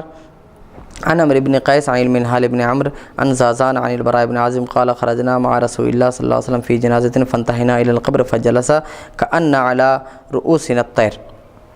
براء بن عازب سے مروی کہتے ہیں رسول اللہ صلی اللہ علیہ وسلم کے ساتھ ہم ایک جنازے میں نکلے تو ہم قبر تک پہنچے، پھر رسول اللہ صلی اللہ علیہ وسلم بیٹھ گئے اور سب لوگ ایسے بیٹھے تھے كأن على رؤوسنا الطير، گویا کہ ہمارے سروں پر پرندے ہیں۔ یعنی یہ اس وقت بولا جاتا ہے جب کہ ایک انسان اتنی خاموشی سے بیٹھ جائے کہ پرندہ بھی وہ سمجھے کہ یہاں پر مطلب وہ انسان نہیں بلکہ کوئی لکڑی ہے جس پر ہم جا کے بیٹھ جائیں، یعنی اور انسان کو یہ ڈر ہو کہ ہم اگر ہلیں گے تو ہمارے سر کا پرندہ اڑ جائے گا۔ اور یہ محاورہ اس لیے بولا جاتا ہے کہ پرندے جو ہوتے ہیں تو وہ اونٹوں کے سر پر کچھ ہوتا ہے جو ان کے کھانے کے لیے ہوتا ہے، وہ وہاں پر آتے ہیں، ایک کیڑا ہوتا ہے جو اونٹ کے سر سے پرندے نکال کر کھاتے ہیں اور اونٹ کو بیماری سے نجات ملتی ہے۔ تو جب وہ پرندہ آتا ہے اونٹ کے سر سے کھانے کے لیے تو اونٹ ہلتا نہیں ہے کیونکہ اس کے سر پر پرندہ ہوتا ہے۔ اسی طرح صحابہ کرام کہتے ہیں کہ ہم اتنے خاموش تھے کہ ایسا لگ رہا تھا کہ ہمارے سروں پر پرندے ہیں۔ یعنی قبرستان میں جا کر کسی طرح کی بات کرنا یہ سخت منع ہے، کیونکہ وہ عبرت کی جگہ ہے، وہ موت کو یاد کرنے کی جگہ ہے۔ وہاں پر دنیاوی باتوں میں مشغول نہیں ہونا چاہیے بلکہ اطمینان کے ساتھ رہنا چاہیے، شور شرابہ نہیں کرنا چاہیے، اور ساتھ ہی ساتھ اگر ہو سکے تو وہاں بیٹھ کر ذکر و اذکار کریں، قرآن کریم کی تلاوت کریں، درود شریف پڑھیں یا اس میت کے لیے استغفار کرتے رہیں، لیکن خاموشی کے ساتھ وہاں رہیں، دنیاوی باتوں میں ہنسی مذاق میں مشغول نہ ہوں۔ باب نمبر 38 باب ما جاء فی ادخال المیت القبر، یہ باب ہے میت کو قبر میں ڈالنے کے بیان میں، کہ میت کو قبر میں ہم ڈالیں تو کیا پڑھیں اس کے بارے میں۔ حدیث نمبر 1550 حدثنا ہشام بن عمار حدثنا اسماعیل بن عیاش حدثنا لیث بن ابی سلیم عن نافع عن ابن عمر عن النبی صلی اللہ علیہ وسلم تحویل سند وحدثنا عبداللہ بن سعید حدثنا ابو خالد الاحمر حدثنا الحجاج عن نافع عن ابن عمر قال كان النبي صلی اللہ تعالی علیہ وسلم اذا ادخل المیت القبر قال كان النبي صلی اللہ علیہ وسلم اذا ادخل المیت القبر قال بسم اللہ وعلى ملت رسول اللہ وقال ابو خالد مرة اذا وضع المیت فی لحدی قال بسم اللہ وعلى سنت رسول اللہ وقال ہشام فی حدیثی بسم اللہ وفی سبیل اللہ وعلى ملت رسول اللہ۔ یہ حدیث ابن عمر سے مروی ہے، دو روایتیں ہیں اس میں، یعنی کہ دو سندوں کے ساتھ یہ حدیث مروی ہے۔ فرماتے ہیں کہ نبی کریم صلی اللہ علیہ وسلم جب میت کو قبر میں ڈالا جاتا تو نبی کریم صلی اللہ علیہ وسلم فرماتے بسم اللہ وعلی ملت رسول اللہ، یعنی اللہ کے نام سے شروع، اور یہ میت رسول صلی اللہ علیہ وسلم کی ملت اور دین پر ہے۔ ابو خالد کہتے ہیں کہ جو ایک راوی اس میں ہیں وہ کہتے ہیں کہ کبھی ایسا ہوتا کہ جب میت کو لحد میں ڈال دیا جاتا تو رسول اللہ صلی اللہ علیہ وسلم فرماتے بسم اللہ وعلی سنت رسول اللہ، اللہ کے نام سے شروع کرتا ہوں اس میت کو ڈالنا، یعنی بسم اللہ کر کے اٹھاتے تھے، اور یہ کہتے تھے وعلی سنت رسول اللہ، یہ رسول اللہ صلی اللہ علیہ وسلم کی سنت پر مرا ہے، یعنی اہل سنت میں سے ہے۔ اور ہشام وقال ہشام فی حدیث ہی، اور ہشام نے اپنے حدیث میں کہا کہ بسم اللہ وفی سبیل اللہ وعلی ملت رسول اللہ، کہ اللہ کے نام سے شروع یہ اللہ کی راہ میں ہے اور رسول اللہ صلی اللہ علیہ وسلم کی ملت اور دین پر ہے۔ اگلی حدیث نمبر 1551 حدثنا عبد الملک ابن محمد الرقاشی حدثنا عبد العزیز ابن الخطاب حدثنا مندل ابن علی اخبرنی محمد ابن عبید اللہ ابن ابی رافع عن داود ابن الحسین عن ابیہ عن ابی رافع قال صلی رسول اللہ صلی اللہ علیہ وسلم سعدا ورش علی قبرہ ماء۔ ابو رافع سے مروی وہ کہتے ہیں رسول اللہ صلی اللہ علیہ وسلم نے حضرت سعد کو رسول اللہ صلی اللہ تعالیٰ علیہ وسلم نے قبلہ کی جانب کیا، یعنی خود رسول اللہ صلی اللہ علیہ وسلم نے ان کو قبر میں اتارا اور ان کی قبر پر پانی چھڑکا، ہم ہم اہل سنت و جماعت کے یہاں جو یہ رائج ہے کہ ہم ان کی قبروں پر پانی چھڑکتے ہیں تاکہ وہ مٹی بیٹھ جائے، اس کی دلیل یہی حدیث ہے کہ رسول اللہ صلی اللہ علیہ وسلم نے حضرت سعد کی قبر پر پانی چھڑکا تھا، جس سے یہ بات ثابت ہوتی ہے کہ ہمارا معمول پانی کو چھڑکنے کے سلسلے میں جو ہے وہ رسول اللہ صلی اللہ علیہ وسلم کی حدیث سے ہے، کوئی بدعت نہیں۔ اور ساتھ ہی ساتھ جو ہم پھول ڈالتے ہیں یا پھر کوئی ٹہنی اور کچھ دوسری کوئی درخت لگاتے ہیں، جیسے بیر کا درخت کوئی لگاتا ہے یا کوئی اور کوئی پھول لگاتا ہے، تو اس کی دلیل بھی یعنی وہ پھول لگاتے ہیں تو پہلے اس کا مقصد کیا ہوتا ہے یہ معلوم ہونا چاہیے۔ تو پھولوں کے ڈالنے کا یا پھر کسی پودے کو لگانے کا قبر پر مقصد یہ ہوتا ہے کہ جب تک وہ پھول تازہ رہیں اور جب تک وہ پودا زندہ رہے، تازہ رہے، وہ رب کی حمد و ثنا اور رب کی تسبیح بیان کرتا ہے، اور جب تک وہ تسبیح بیان کریں گے اللہ تبارک و تعالیٰ اس کی تسبیح کے طفیل اس میت کو اس کا فائدہ پہنچائے گا۔ تو اس کی دلیل یہ ہے کہ مسلم شریف میں ایک حدیث ہے کہ رسول اللہ صلی اللہ تعالیٰ علیہ وسلم قبرستان سے گزرے تو آپ صلی اللہ تعالیٰ علیہ وسلم نے دیکھا کہ 2 لوگوں پر عذاب ہو رہا ہے۔ رسول اللہ صلی اللہ تعالیٰ علیہ وسلم نے فرمایا کہ دیکھو ان دونوں پر عذاب ہو رہا ہے۔ صحابہ کرام روایت کرتے ہیں، اس پر میں یہ بتاؤں کہ لوگ کہتے ہیں کہ رسول کو غیب کی باتیں کہاں معلوم، تو میں بتاؤں مسلمانوں، ہم بھی قبرستان سے گزرتے ہیں، ہزاروں قبر ہماری نظروں کے سامنے ہوتی ہے، لیکن ہمیں اوپر کی مٹی کے علاوہ کچھ بھی نظر نہیں آتا، لیکن یہ رسول وہ ہیں جنہیں اللہ تعالیٰ نے غیب کی باتیں، غیب کی خبریں، غیب کا علم عطا فرمایا ہے۔ وہ دیکھ لیا کرتے تھے کہ قبروں کے اندر کیا ہو رہا ہے۔ صرف اتنا ہی نہیں دیکھا رسول نے، بلکہ یہ بھی بتایا صحابہ کرام کو کہ ان دونوں پر عذاب کیوں ہو رہا ہے، اس عذاب کی وجہ کیا ہے۔ تو بتایا ایک شخص چغلی کیا کرتا تھا، ایک شخص چغلی کیا کرتا تھا اور دوسرا شخص پیشاب کے چھینٹوں سے نہیں بچتا تھا۔ تو آج 2 لوگوں کے لیے اس حدیث میں، اس نشست میں، اس ایپیسوڈ میں عبرت ہے کہ ایک وہ لوگ جو کھڑے کھڑے پیشاب کرتے ہیں اور ان کے پیشاب کے چھینٹے ان کے کپڑوں پر پڑتے ہیں، انہیں اس بات سے بچنا چاہیے، کیونکہ یہ چھینٹے کل قبر میں اس کے لیے عذاب بن جائیں گے۔ اور وہ لوگ جو دوسرے بھائیوں کی چغلی کھاتے ہیں انہیں بھی اس بات سے بچنا چاہیے، کیونکہ چغل خوروں کے بارے میں رسول اللہ صلی اللہ علیہ وسلم نے ارشاد فرمایا لا يدخل الجنت القطات، کہ چغل خور جنت میں داخل نہیں ہوگا۔ جنت میں داخل نہیں ہوگا کا مطلب یہ ہے کہ پہلے اسے جہنم میں اس کی سزا بھگتنی ہوگی۔ اگر ایک مومن ہے تو پھر اس کے بعد اپنے ایمان کی وجہ سے وہ جنت میں جائے گا، لیکن سزا بھگتنے کے بعد۔ تو جب رسول اللہ صلی اللہ علیہ وسلم نے دیکھا تو آپ صلی اللہ علیہ وسلم نے ایک کھجور کی شاخ منگائی اور شاخ کے 2 ٹکڑے کیے اور ایک ٹکڑا اس قبر پر اور دوسرا ٹکڑا اس قبر پر ڈال دیا، اور فرمایا کہ یہ شاخ تمہاری جب تک زندہ رہے گی، جب تک ہری رہے گی، یہ تسبیح بیان کرے گی اور ان کے عذاب میں تخفیف ہوگی، کمی ہوگی۔ تو ہماری دلیل یہی ہے کہ رسول اللہ صلی اللہ علیہ وسلم نے یہ شاخ گاڑ کر ہمیں بتا دیا کہ اگر ہم کوئی بھی ہرا درخت، کوئی بھی زندہ درخت رہتا ہے تو وہ تسبیح بیان کرتا ہے۔ اسی لیے اہل سنت کا جو معمول ہے اپنی قبروں پر پھول یا اور کسی طرح کے درخت لگانے کا، تو اس کی وجہ یہی ہے۔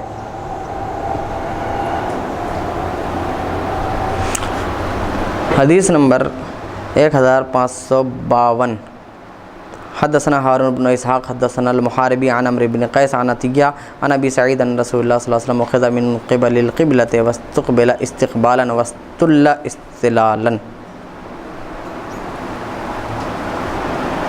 اللہ تعالیٰ سے دعا ہے کہ ہم تمام مسلمانوں کو احکام شریعت پر عمل کرنے کی توفیق عطا فرمائے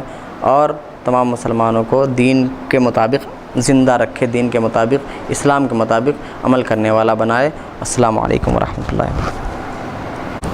باب نمبر 38، باب ما جاء فی ادخال المیت القبرہ۔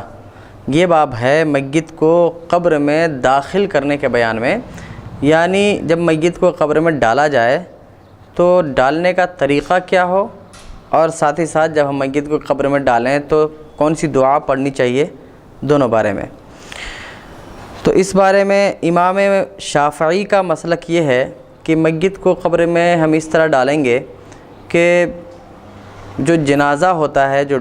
تخت بولتے ہیں جس کو، تخت، جو تخت ہوتا ہے، وہ تخت کے بنانے کا انداز ایسا ہوگا کہ جدھر میت کا سر رکھا جاتا ہے ادھر سے کھلنے کا رہے وہ تخت، سر کی طرف سے میت کو، جدھر میت کا سر ہے، جیسے یہ لمبا ہے میت کا سر ادھر ہے تو یہاں سے کھولنے کا رہے، پھر اس کو رکھ دیا جائے ایسی جگہ پر جہاں کہ میت کا پیر ہوتا ہے، یعنی پایتانی کی طرف رکھ دیا جائے، اور پھر وہاں سے سر کی طرف سے اس کو کھینچا جائے اور قبر میں اتارا جائے۔ یہ امام شافعی کے یہاں ہے، اس بارے میں بھی حدیث موجود ہے۔ اور امام اعظم ابو حنیفہ کے یہاں ہے کہ میت کو کا جو جنازہ جو ڈولا بنایا جائے، تخت بنایا جائے، وہ ایسا ہو کہ اس کو کھولنے کے لیے ادھر سے رکھا جائے، یا پھر یوں کہ ہم اٹھا کے بھی لائیں تو وہ جو تخت ہو، ڈولا ہو، وہ قبلہ کی جانب رکھا ہوا ہو، اور پھر وہاں سے میت کو اٹھا کر ایسا سیدھا اٹھا کر قبر کی طرف اٹھایا جائے، یعنی کھینچا نہ جائے، یعنی جس طرح تلوار کو نیام سے ایسے کھینچتے ہیں امام شافعی کے یہاں، اس طرح سے میت کو اس طرح سے نکالا جائے گا ڈولے سے، اور ہم کہتے ہیں کہ اٹھا کے میت کو قبر کے اندر اتارا جائے گا۔ تفصیل حدیث میں۔ حدثنا حدیث نمبر 1550 حدثنا ہشام بن عمار حدثنا اسماعیل بن عیاش حدثنا لیث بن ابی سلیم عن نافع عن ابن عمر عن نبی صلی اللہ علیہ وسلم تحویل سند وحدثنا عبداللہ ابن سعید حدثنا ابو خالد الاحمر حدثنا الحجاج عن نافع عن ابن عمر قال كان النبي صلی اللہ تعالی علیہ وسلم اذا ادخل المیت القبر قال بسم اللہ وعلی ملت رسول اللہ، وقال ابو خالد مرہ اذا وضع المیت فی لحده قال بسم اللہ وعلی سنت رسول اللہ، وقال ہشام فی حدیث بسم اللہ وفی سبیل اللہ وعلی ملت رسول اللہ۔ حضرت ابن عمر سے مروی ہے، فرماتے ہیں کہ نبی کریم صلی اللہ تعالیٰ علیہ وسلم کے ذریعہ جب بھی قبر میں میت کو ڈالا جاتا، یعنی جب بھی میت کو قبر میں ڈالا جاتا تو نبی کریم صلی اللہ علیہ وسلم یہ پڑھتے تھے، بسم اللہ وعلی ملت رسول اللہ۔ اور ابو خالد کہتے ہیں کہ کبھی پڑھتے تھے جب میت کو لحد میں ڈالا جاتا تھا، اتارا جاتا تھا، تو آپ پڑھتے بسم اللہ وعلی سنت رسول اللہ۔ ملت کا معنی ہوتا ہے دین، یعنی رسول اللہ صلی اللہ تعالیٰ علیہ وسلم کے دین پر اس کی موت ہوئی، رسول اللہ صلی اللہ تعالیٰ علیہ وسلم کے مذہب کا ماننے والا تھا۔ سنت رسول اللہ کا مطلب بھی وہی ہے، رسول اللہ صلی اللہ علیہ وسلم کا سنت، ان کا طریقہ یعنی ان کا دین۔ ہشام کی حدیث میں ہے کہ بسم اللہ وفی سبیل اللہ وعلی ملت رسول اللہ، بسم اللہ اللہ کے نام سے شروع، فی سبیل اللہ اللہ کی راہ میں۔ اس کا مطلب یہ ہوا کہ اس کی ہم نے جو نماز جنازہ پڑھی، اس کا پھر اس کے بعد اسے غسل دیا، نماز جنازہ، تکفین، پھر اس کے بعد دفن کرنا، یہ سب جتنا کام کر رہے ہیں ہم، یہ سب اللہ تبارک و تعالیٰ کے حکم سے ہے، اسی لیے ہم یہ کام کر رہے ہیں۔ وعلی ملت رسول اللہ، اور اللہ کے رسول صلی اللہ تعالیٰ علیہ وسلم کی ملت اور ان کے دین پر ہم یہ میت کو قبر میں ڈال رہے ہیں۔ حدیث نمبر 1551 حدثنا عبد الملک بن محمد الرقاشی حدثنا عبد العزیز بن الخطاب حدثنا مندل بن علی اخبرنی محمد بن عبید اللہ بن ابی رافع عن داود بن الحسین عن ابیہ عن ابی رافع قال صلی رسول اللہ صلی اللہ تعالیٰ علیہ وسلم سعدا ورش علی قبرہ ماء۔ حضرت ابو رافع سے مروی ہے، کہتے ہیں کہ رسول اللہ صلی اللہ تعالیٰ علیہ وسلم نے حضرت سعد کو رسول اللہ صلی اللہ تعالیٰ علیہ وسلم نے نکالنے کا مطلب کیا ہے کہ وہ تخت جس میں کہ میت کو لایا جاتا ہے، جنازے کو لایا جاتا ہے، اس تخت سے رسول اللہ صلی اللہ تعالیٰ علیہ وسلم نے حضرت سعد کو نکالا۔ تو نکالنے کا طریقہ کیا ہوا؟ تو سلہ کہا جاتا ہے، جس طرح تلوار کو نیام سے نکالا جاتا ہے اسے کھینچ کے، اسی طرح رسول اللہ صلی اللہ علیہ وسلم نے حضرت سعد کو نکالا ڈولے سے، تخت سے۔ تو وہ نکالنے کا طریقہ یہ تھا کہ یہ اس وقت ہوتا ہے جب کہ جیسے کہ یہ ہماری قبر تیار ہے، تو قبر تیار ہے تو قبر کے پچھلے حصے میں، یعنی جدھر پاؤں ہوتا ہے، پاؤں کے سائیڈ میں تخت کو رکھا جائے اور وہاں پر سے پھر ایسے میت کو کھینچا جائے، سر کی طرف سے ایسے نکالا جائے، تو اس صورت میں کہا جائے گا کہ میت کو تخت سے کھینچا گیا۔ تو ویسا کیا، یعنی پاؤں کی طرف تخت کو رکھ دیا اور سر کی طرف میت کے سر کو پہلے نکالا، پھر دھیرے دھیرے پورے لاش کو نکال کر قبر میں ڈالا۔ تو حضرت سعد کو رسول اللہ صلی اللہ علیہ وسلم نے کھینچا اور ان کے قبر پر پانی ڈالا۔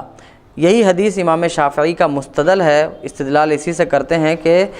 میت کو جب ہم دفن کریں گے تو اس صورت میں ایسا ہونا چاہیے کہ اس کے ڈولے کو اور اس کے تخت کو پاؤں کی جانب رکھا جائے اور پھر وہاں سے کھینچ کر ان کو نکالا جائے اور دفن کر دیا جائے، قبر کے اندر ڈالا جائے۔ اور آگے یہ ہے کہ رسول اللہ صلی اللہ تعالیٰ علیہ وسلم نے ان کے قبر پر پانی ڈالا، پانی چھڑکا۔ آج ہم اہل سنت کے درمیان جو قبروں پر پانی چھینٹنے کا رواج ہے، یعنی جب ہم دفن کرتے ہیں اپنے مردوں کو تو قبر برابر کرنے کے بعد جب پانی چھینٹتے ہیں، اس کی دلیل یہ حدیث ہے جس میں رسول اللہ صلی اللہ تعالی علیہ وسلم نے حضرت سعد کی قبر پر پانی کے چھینٹے مارے۔ ساتھ ہی ساتھ ہم قبروں پر پھول ڈالتے ہیں، اور کچھ لوگ ایسے ہوتے ہیں جو کوئی پودا بھی لگاتے ہیں، تو اس کی دلیل یہ ہے کہ مسلم شریف کی ایک حدیث ہے کہ رسول اللہ صلی اللہ تعالیٰ علیہ وسلم قبرستان سے گزر رہے تھے تو آپ صلی اللہ تعالیٰ علیہ وسلم نے دیکھا کہ 2 قبر والوں پر عذاب ہو رہا ہے، تو آپ نے صحابہ کرام سے کہا کہ ان 2 قبر والوں پر عذاب ہو رہا ہے۔ مسلمانوں، ہم کہتے ہیں کہ رسول اللہ صلی اللہ تعالیٰ علیہ وسلم کو اللہ تعالیٰ نے اپنے فضل و کرم سے غیب کا علم عطا فرمایا ہے، تو کچھ اپنے آپ کو مسلمان کہنے والے اس بات کو نہیں مانتے اور کہتے ہیں کہ نہیں، غیب کا علم نبی کو نہیں تھا۔ تو میں آپ سے پوچھنا چاہتا ہوں، اگر یہ غیب نہیں ہے تو کیا ہے؟ ہم بھی قبرستان سے گزرتے ہیں، بہت سے لوگوں کو عذاب ہو رہا ہوگا، اللہ محفوظ رکھے، لیکن عذاب ہوتا ہے قبر میں، یہ مسلم ہے، حدیث سے ثابت ہے، قرآن سے ثابت ہے۔ تو کیا ہم نے آج تک کبھی دیکھا ہے کہ کسی انسان کو قبر میں عذاب ہو رہا ہے؟ ہمیں تو نظر نہیں آتا، رسول کو نظر آیا، صحابہ کرام نے نہیں دیکھا، رسول نے کہا تو صحابہ کرام نے مانا۔ پھر رسول اللہ صلی اللہ علیہ وسلم نے صرف اتنا ہی نہیں کہ عذاب ہوتے ہوئے دیکھا، بلکہ پچھلی زندگی بھی دیکھ لی کہ عذاب کیوں ہو رہا ہے، اور پھر رسول اللہ صلی اللہ علیہ وسلم نے فرمایا کہ ان میں سے ایک آدمی ایسا ہے جو چغل خوری کیا کرتا تھا، چغلی کھاتا تھا،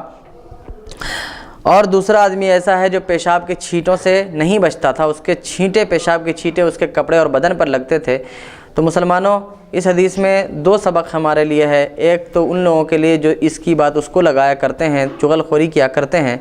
انہیں اس بات سے سبق لینے کی ضرورت ہے کہ چغل خوری سے قبر کا عذاب ہوتا ہے، اور ساتھ ہی ساتھ ان سے بچنے کی ضرورت ہے۔ اور دوسری بات یہ کہ جو لوگ کھڑے ہو کر پیشاب کرتے ہیں یا اپنے پیشاب کرنے کے بعد پانی سے استنجا یا ڈھیلے سے استنجا نہیں کرتے، وہ ڈھیلا نہیں لیتے یا پانی سے نہیں دھوتے ہیں، تو ایسی صورت میں ان کے لیے قبر کا عذاب تیار ہے۔ اللہ تبارک و تعالیٰ سے ان سے حفاظت کی دعا ہے، اور یہ بھی دعا ہے کہ اللہ تبارک و تعالیٰ مسلمانوں کو اسلام کی شریعت پر عمل کرنے کی توفیق عطا فرمائے، آمین۔ تو ہم جو پھول یا پودے لگاتے ہیں، ہماری دلیل یہ ہے کہ جب رسول اللہ صلی اللہ علیہ وسلم نے ان صحابہ کرام کو بتایا کہ ان 2 قبروں میں عذاب ہو رہا ہے، تو وہ دونوں کوئی مسلمان ہی تھے۔ ہو سکتا ہے کہ صحابہ کرام میں سے ہی کوئی رہے ہوں، لیکن تذکرہ کہیں نہیں ملتا کہ وہ تھے کون۔ مسلمان تھے یقینی طور پر، کیونکہ رسول اللہ اگر وہ مسلمان نہ ہوتے تو رسول اللہ صلی اللہ علیہ وسلم ان کے لیے استغفار نہ کرتے، کیونکہ مغفرت کی دعا کافر کے لیے کرنا کفر ہے۔ اگر کوئی کسی کافر کے مغفرت کی دعا کرتا ہے تو وہ شخص خود کافر ہو جائے گا۔ رسول اللہ صلی اللہ تعالیٰ علیہ وسلم نے صحابہ کرام سے کہا کہ آپ لوگ کھجور کی شاخ لے کر آئیے، تو ایک صحابی گئے اور ایک شاخ، ایک کھجور کا بڑا سا جو جھاڑ ہوتا ہے، وہ کھجور کا پتا ہوتا ہے جو شاخ، وہ توڑ کر لے آئے، اور رسول اللہ صلی اللہ علیہ وسلم نے اس کے 2 ٹکڑے کیے اور دونوں کو ایک ایک قبر پر گاڑ دیا، اور فرمایا کہ جب تک یہ ہرے رہیں گے تب تک ان پر عذاب میں تخفیف ہوگی، عذاب میں کمی ہوگی، کیونکہ جب تک یہ زندہ رہیں گے وہ تسبیح اللہ کی بیان کریں گے، پاکی بیان کریں گے، تو اللہ تبارک و تعالیٰ ان کی تسبیح اور کی وجہ سے، ان کی حمد کو بیان کرنے کی وجہ سے اللہ ان پر سے عذاب کو اٹھا لے گا۔ تو یہی ہماری دلیل ہے کہ ہم قبروں پر جو پھول ڈالتے ہیں، تازہ پھول اس لیے ڈالتے ہیں تاکہ وہ تازہ چیز جو اللہ کی پیدا کی ہوئی ہے، اور یعنی ہر چیز، تو وہ اللہ کی تسبیح اور پاکی بیان کرتی ہے، اور اس کی پاکی بیان کرنے سے میت کو بھی، اس کے تسبیح کرنے سے، تسبیح پڑھنے سے میت کو بھی فائدہ ہوتا ہے، اسی لیے ہم ڈالتے ہیں۔ سبحان اللہ، سبحان اللہ۔ اور دوسری بات یہ بھی ہے کہ اس کھجور کی شاخ کے بارے میں رسول اللہ صلی اللہ علیہ وسلم نے فرمایا کہ جو کھجور کا پیڑ ہوتا ہے، درخت ہوتا ہے، تو کھجور کا درخت یہ حضرت آدم علیہ السلام کی پیدائش کے بعد جو مٹی بچ گئی تھی، اس مٹی سے اللہ تبارک و تعالیٰ نے کھجور کا درخت بنایا تھا، اور کھجور کے درخت کی پیدائش کرنے کے بعد پیدائش اس سے ہوئی، تو رسول نے فرمایا کہ وہ رشتے میں تمہاری پھوپھی ہوئی، اور ایک پھوپھی اپنے بھتیجے کو عذاب میں مبتلا نہیں دیکھ سکتی، اسی لیے وہ تمہارے لیے استغفار زیادہ کرے گی۔ تو یہی ہماری دلیل ہے کہ ہم قبروں پر پھول چڑھاتے ہیں، یا پھر قبروں پر جھاڑ وغیرہ لگاتے ہیں، یعنی جھاڑ کا مطلب کہ ایسا کوئی پودا یا پھر پھول وغیرہ کے جو پودے لگاتے ہیں، تو اس کی دلیل یہی حدیث ہے جو مسلم شریف میں روایت کی گئی ہے۔ حدیث نمبر 1552، حدثنا ہارون بن اسحاق حدثنا المحاربی عن عمرو بن قیس عن عطیہ عن ابی سعید ان رسول اللہ صلی اللہ تعالی علیہ وسلم اخذ من قبل القبلہ واستقبل استقبالا واستل استلالا۔ حضرت ابو سعید سے مروی ہے کہ رسول اللہ صلی اللہ تعالی علیہ وسلم کو قبلہ کی جانب سے لیا گیا، یعنی جب رسول اللہ صلی اللہ تعالی علیہ وسلم کو دفن کرنے کا موقع آیا، جب رسول اللہ صلی اللہ علیہ وسلم کی تدفین ہو رہی تھی ان کے وصال کے بعد، حضرت عائشہ صدیقہ رضی اللہ تعالی عنہا کے کمرے میں، ان کے گھر میں، جس گھر میں حضرت عائشہ رہا کرتی تھیں، اس گھر میں رسول اللہ صلی اللہ علیہ وسلم کا انتقال ہوا اور اسی گھر میں ان کو دفن کیا گیا، کیونکہ نبیوں کے بارے میں یہ آتا ہے کہ نبی کریم جتنے بھی انبیاء کرام ان کی جہاں موت ہوتی ہے ان کی قبر بھی وہیں بنتی ہے، یعنی ان کی موت ان کی قبر کی جگہ پر ہی ان کی موت ہوتی ہے۔ تو صحابہ کرام رسول اللہ صلی اللہ علیہ وسلم کو صحابہ کرام نے حضرت عائشہ صدیقہ کے گھر میں ہی دفن کیا، تو ان کے بارے میں کہا جاتا ہے کہ جب ان کو قبر میں اتارا جا رہا تھا تو قبلہ کی جانب سے لیا گیا، یعنی کہ جیسے ہوتا ہے کہ اتر سائیڈ سر رکھتے ہیں، یہاں ہندوستان میں اتر سائیڈ سر رکھتے ہیں، دکن کی طرف پیر رکھتے ہیں اور چہرہ قبلہ کی طرف کرتے ہیں، یعنی ہماری قبریں ایسے ہوتی ہیں، ادھر قبلہ ہوتا ہے تو ایسے ہوتی ہیں ہماری قبریں، ادھر سر ادھر پاؤں، یہ قبلہ۔ تو کہتے ہیں کہ رسول اللہ صلی اللہ علیہ وسلم کو قبلہ کی جانب سے قبر میں اتارا گیا، یہ ہماری دلیل ہے، یعنی احناف کے یہاں یہ ہے کہ میت کو قبر میں اتارا جائے گا قبلہ کی طرف سے، اس پاؤں کی طرف سے نہیں، جیسا کہ دوسری حدیث سے حضرت امام شافعی کا جو مستدل دوسری حدیث تھی اس سے نہیں، کہ پاؤں کی طرف سے اتارنے میں کیا ہے کہ میت کو پورا یہاں سے وہاں تک کھینچنا پڑتا ہے اور یہ ایک طرح کی تکلیف نظر لگتی ہے، اور رسول اللہ صلی اللہ علیہ وسلم کو جو قبلہ کی طرف سے لیا گیا، اس کا مطلب یہ ہے کہ رسول اللہ صلی اللہ علیہ وسلم کا آخری عمل قبلہ کی طرف سے ہی لینا رہا ہوگا، کیونکہ صحابہ کرام اگر پاؤں کی طرف سے لینا ثابت ہوتا، یعنی کہ باقی رہتا وہ حکم، تو رسول اللہ صلی اللہ علیہ وسلم کو صحابہ کرام بھی اسی طرح کھینچ کر ڈولے سے نکالتے، تخت سے نکالتے، لیکن رسول اللہ صلی اللہ علیہ وسلم کے ساتھ ایسا صحابہ کرام نے نہیں کیا۔ اس سے معلوم ہوا کہ وہ حکم نہیں رہا تھا اور قبلہ کی طرف سے اٹھا کر رکھنے کا آخری حکم یہی رسول اللہ صلی اللہ علیہ وسلم کا تھا، اسی لیے صحابہ کرام نے رسول اللہ صلی اللہ تعالی علیہ وسلم کو قبلے کی طرف سے لیا گیا، وہ استقبل استقبالا، اور ان کو قبلے کی جانب متوجہ کیا گیا، اور دوسری روایت میں استل استلالا بھی آتا ہے، یعنی اسی طرح ان کو نکالا گیا، مطلب کہ قبلے کی جانب سے ان کو نکالا گیا۔ حدیث نمبر 1553، حدثنا هشام بن عمار حدثنا حماد بن عبد الرحمن الكلبي حدثنا ادریس الاودی عن سعید بن المسیب قال حضرت ابن عمر في جنازة فلما وضعها في اللحد قال بسم الله وفي سبيل الله وعلى ملة رسول الله فلما أخذ في تسوية اللبن على اللحد قال اللهم أجرها من الشيطان ومن عذاب القبر اللهم جاف الأرض عن جنبيها وسعد روحها ولقها منك رضوانا قلت يا ابن عمر أشيء سمعته من رسول الله أم قلته برأيك قال إني لقادر على القول بل شيء سمعته من رسول الله صلی اللہ تعالی علیہ وسلم۔ حضرت سعید بن مسیب سے مروی ہے، وہ کہتے ہیں کہ میں ابن عمر کے ساتھ ایک جنازے میں شریک ہوا، تو جب جنازے کو لحد میں رکھ دیا گیا، قبر میں ڈال دیا گیا، تو حضرت ابن عمر نے پڑھا بسم اللہ وفی سبیل اللہ وعلی ملت رسول اللہ۔ پھر جب لحد میں اینٹوں کو برابر کر دیا گیا، یعنی کہ ایک ہوتے ہی ہم لوگ جو ہندوستان میں عام طور پر جو قبر بنانے کا رواج ہے وہ ہے صندوق قبر، صندوقی، یعنی کہ سیدھا ہم کھودتے ہیں اور اسی میں میت کو رکھتے ہیں، پھر اس کے اوپر کہیں پتھر کو ایسے رکھا جاتا ہے جیسے کہ حیدرآباد آس پاس کے ایریے میں وہ زمین جو بھری زمین ہوتی ہے جس کی مٹی کمزور ہوتی ہے، اس میں ایسا پتھر رکھنے کا رواج ہے، اور بہار، یو پی، بنگال اس ایریے میں کی مٹی بہت سخت ہے، تو وہاں کیا کرتے ہیں کہ ایسی اسی طرح قبر بناتے ہیں، پھر اس کے بعد اوپر سے ایسے لکڑی بچھا دیتے ہیں پورے پر، اوپر سائڈ میں جہاں مٹی ڈالنا ہے لکڑی بچھا دیتے ہیں، پھر اس کو بند کر دیتے ہیں۔ تو اسی بہار، یو پی، بنگال میں ایسا صندوق بنانے کا بھی رواج ہے اور ایک لحد بنانے کا بھی رواج ہوتا ہے۔ لحد کا مطلب کیا ہوتا ہے کہ ایسا سیدھا ہم نے کھودا، سیدھا صندوق کی طرح کھودنے کے بعد سائڈ میں ایک اور ایسے صندوق کی طرح بناتے ہیں اندر،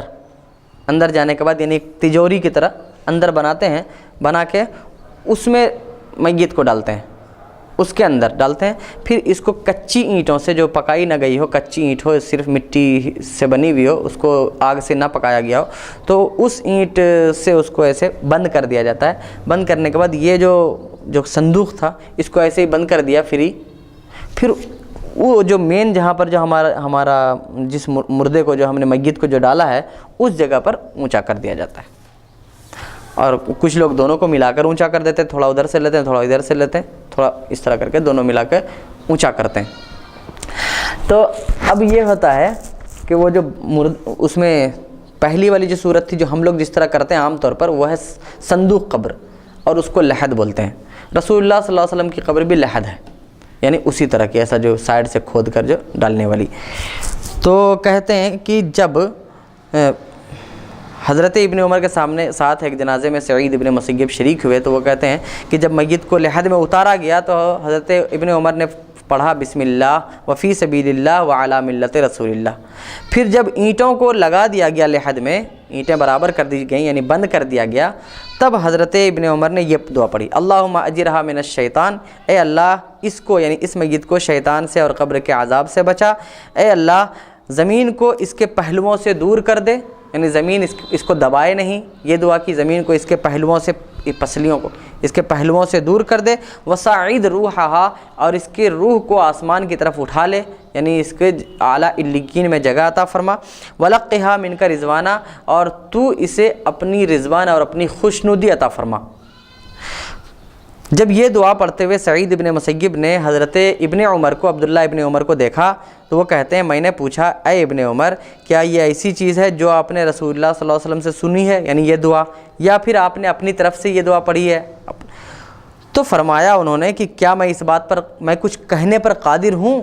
یعنی میں اس سلسلے میں اپنی طرف سے دعا نہیں بنا سکتا، بلکہ میں نے رسول اللہ صلی اللہ علیہ وسلم سے سنا ہے یہ دعا۔